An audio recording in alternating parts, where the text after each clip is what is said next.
नमस्कार साथियों, स्वागत है बायोबाइट्स के इस शानदार प्लेटफॉर्म पर। आज हम एम्स बीएससी नर्सिंग और पैरामेडिकल के लिए फिजिक्स में हाई वेटेज चैप्टर्स के बारे में डिस्कशन करने वाले हैं। कौन कौन से चैप्टर्स ऐसे हैं जहां से फिजिक्स में हर साल मैक्सिमम क्वेश्चन पूछे जाते हैं और वहां से भविष्य में भी बहुत ज़्यादा क्वेश्चन आने की प्रोबेबिलिटी है। वो वाले चैप्टर्स कौन कौन से हैं उस बारे में बात करेंगे और फिजिक्स को ओवरऑल फिजिक्स को किस तरीके से अपनी एक मजबूत सब्जेक्ट बनाई जा सकता है उस बारे में हम पूरी तरीके से डिस्कशन करेंगे कि फिजिक्स को हम किस तरीके से पढ़ें कि वो हमारी एक मजबूत सब्जेक्ट के रूप में उभरे और हम एम्स बीएससी नर्सिंग और पैरामेडिकल की एग्ज़ाम में अपना मैक्सिमम आउटपुट दे पाएँ। किस तरीके से फिजिक्स को तैयार करना है उसके बारे में हम इस वीडियो में बात करने वाले हैं, तो वीडियो को लास्ट तक देखना। और हम बात करते हैं कि फिजिक्स में आपका जो सिलेबस है वो है 11th और 12th एनसीईआरटी। आप सभी को पता है फिजिक्स में जो आपका सिलेबस है वो है 11th और 12th एनसीईआरटी, ठीक है। इसके अंदर अब बात आती है कि 11th का वेटेज ज़्यादा है या फिर 12th का वेटेज ज़्यादा है। यहाँ पर मैं आपको बता दूँ कि 12th का जो वेटेज है वो कुछ कोरोना काल के बाद से ज़्यादा बढ़ रहा है। 12th का वेटेज ज़्यादा हो रहा है 11th के मुकाबले। तो जो अब ओवरऑल कंडीशन जो चल रही है वो है कि 70% जो पेपर है वो फिजिक्स का किससे आ रहा है, 12th से आ रहा है। कहाँ से? 12th से 70% आ रहा है। और जबकि आपकी फिजिक्स में कितने क्वेश्चन आते हैं? 30 क्वेश्चन आते हैं, 30 मार्क्स के 30 क्वेश्चन आते हैं, ठीक है। इसमें से 70% जो है 12th से आ जाते हैं, जबकि 30% 11th का वेटेज बहुत कम है। 30% 11th का 30%, ओके। तो आप ये देख सकते हैं कि जो आपके 20 मार्क्स हैं, मतलब 20 क्वेश्चन हैं, 30 में से 20 क्वेश्चन जो हैं सिर्फ और सिर्फ 12th से आते हैं, ठीक है। 12th का वेटेज इतना ज़्यादा है, इसीलिए आपको 12th को सबसे पहले करना चाहिए। 12th का वेटेज आपके एग्ज़ाम में ज़्यादा है तो आपको 12th को सबसे पहले करना चाहिए। और 12th के अंदर भी कौन कौन से चैप्टर्स हैं जो सबसे पहले करने चाहिए और उनका वेटेज किस तरीके से है। देखो, सब 12th का क्योंकि वेटेज बहुत ज़्यादा है हम इसको लाइटली नहीं ले सकते हैं। 12th के सिलेबस को एक बार दोबारा से देख लेते हैं। पहले सिलेबस को देखते हैं, फिर देखते हैं कि कहाँ से कितने क्वेश्चन पूछे जाते हैं, ओके।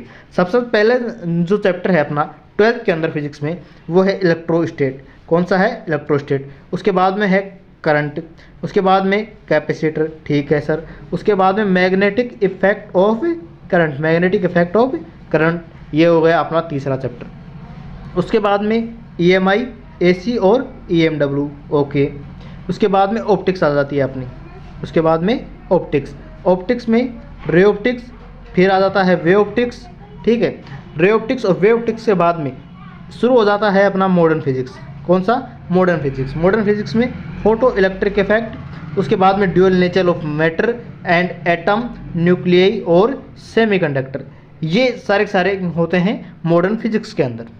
यहाँ से 12th में ये सारे चैप्टर हैं जिसमें अपन ने शुरू में बात की इलेक्ट्रोस्टेट से लेकर एसी ईएमडब्ल्यू तक, इसको अपन बोलते हैं इलेक्ट्रोडायनेमिक्स, ठीक है।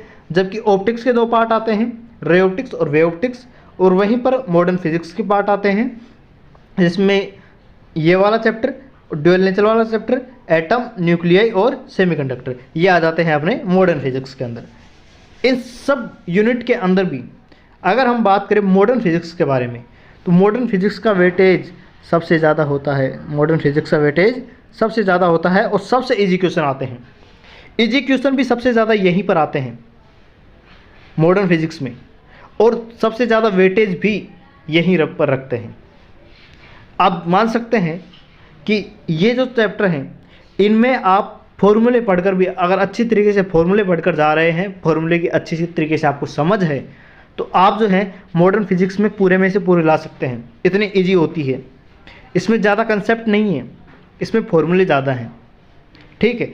वहीं पर हम ऑप्टिक्स के बारे में बात करें, ऑप्टिक्स में जो होता है इसमें समझने की ज़्यादा चीज़ें होती हैं, लेकिन अगर ऑप्टिक्स को बहुत गहराई से देखा जाए कि कहाँ से क्वेश्चन पूछे जाते हैं तो मैं आपको बताता हूँ कि यहाँ से 3 क्वेश्चन अगर पूछे जाने की प्रोबेबिलिटी अगर रे ऑप्टिक्स से है तो जो पहला क्वेश्चन पूछा जाएगा वो आपका पूछा जाएगा प्रिज्म से। कहाँ से?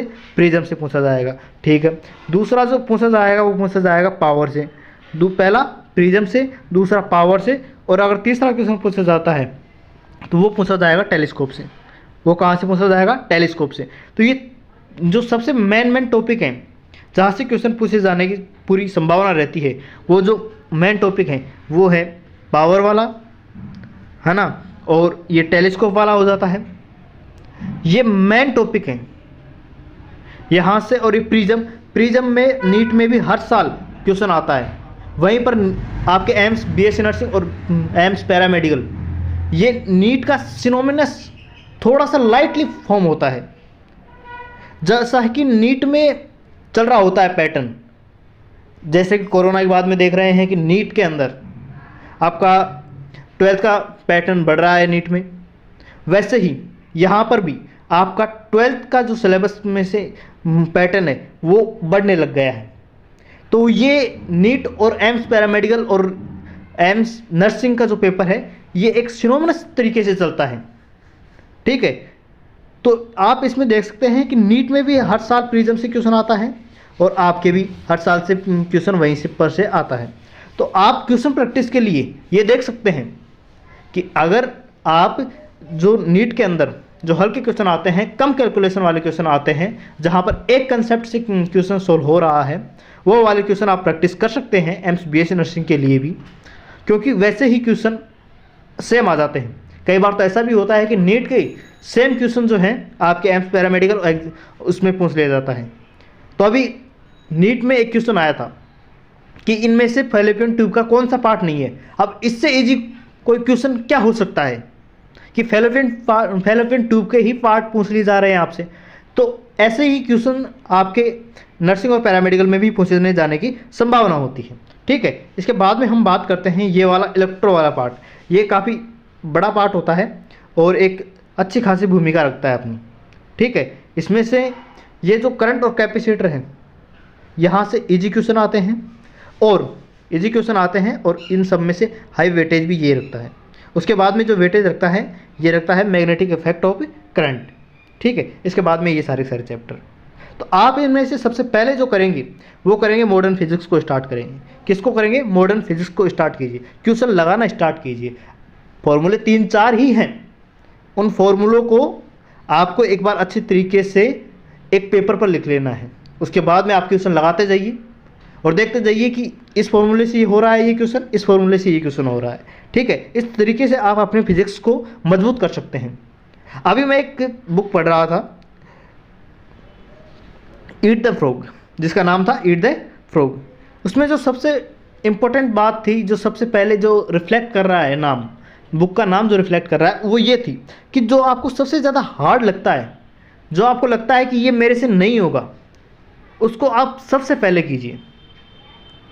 जैसे फिजिक्स सबका डर होता है, तो आपको सबसे पहले फिजिक्स को अपने ग्रिप में लेना चाहिए।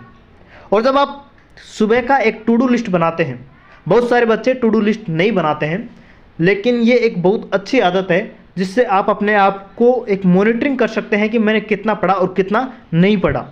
तो रोज़ अपनी टू डू लिस्ट बनाएं और टू डू लिस्ट के अंदर सबसे पहले फिजिक्स को रखें, क्योंकि फिजिक्स का अगर काम सुबह सुबह आप डेडिकेशन से करते हैं, सुबह सुबह फिजिक्स को सल्टा देते हैं, तो उसके बाद में आपके पास एक पूरे दिन भर का एक मोटिवेशन रहता है कि मैंने फिजिक्स कर ली है। उसके बाद में आप बाकी सब्जेक्ट कीजिए, बाकी सब्जेक्ट भी इक्वली इंपॉर्टेंट होते हैं। यहाँ पर आपका टारगेट कम से कम ये होता है कि 25 मार्क्स तो आने ही चाहिए अपने को, और फिजिक्स में 25 मार्क्स आ जाते हैं तो आपका कॉन्फिडेंस इतना ज़्यादा हो जाता है कि आप बायोलॉजी और केमिस्ट्री को भी बहुत अच्छे से ग्रिप में कर लेते हैं। इसलिए फिजिक्स को करना ज़रूरी है। ठीक है, और एक कंसिस्टेंसी रखिए, रोज़ पढ़िए, वरना एक दिन पढ़कर 5 दिन नहीं पढ़ने वालों का सिलेक्शन नहीं होता है। यहाँ पर ये जो साइंस है, विज्ञान एक विशेष ज्ञान है, यहाँ पर कंसिस्टेंसी की बहुत ज़्यादा अहमियत है। रोज़ पढ़ना पड़ेगा आपको। इस तरीके से हम जो है ये फिजिक्स को एक अपना मजबूत सब्जेक्ट बना सकते हैं।